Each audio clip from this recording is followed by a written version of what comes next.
अस्सलाम वालेकुम नाजरीन। आज हम मुख्तसर मगर दिल को छू लेने वाली बात करेंगे जिसमें मियाँ बीवी का एक दूसरे पर एतमाद और तवज्जो का होना कितना ज़रूरी है। उन्वान: एक चाय दो दिल। रात के 10:30 बज रहे थे। वो थका हारा ऑफिस से आया और वो किचन में बर्तन समेट रही थी।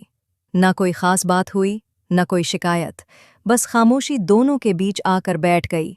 चंद लम्हों बाद उसने आहिस्ता से कहा, चाय पियोगे? वो चूक गया क्योंकि कई दिनों से इस जुमले ने रास्ता नहीं देखा था। बस सर हिला दिया और थोड़ी देर बाद जब चाय आई तो कप के साथ एक पर्ची भी रखी थी। छोटे से कागज पर लिखा था, हम दोनों थक जाते हैं पर एक दूसरे को छोड़ना हल नहीं होता। कभी कभी बस एक कप चाय और थोड़ा सा ख्याल काफ़ी होता है। वो चाय पीता रहा और कुछ लम्हों में दिल की गिरह खुल गई। सबक: रिश्ता निभाना महंगे तहफ़ों या लंबे पैगामात से नहीं होता, बल्कि एक दूसरे की थकन को पहचान लेने से होता है।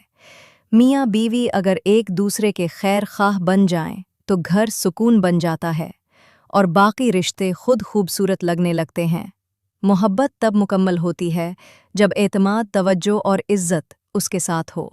और सबसे अहम, रिश्तों की जंग में जीतने की नहीं, बचाने की कोशिश की जाती है। इसी तरह की नायाब बातें सुनने के लिए हमारे चैनल को लाइक और सब्सक्राइब करना न भूलें। शुक्रिया।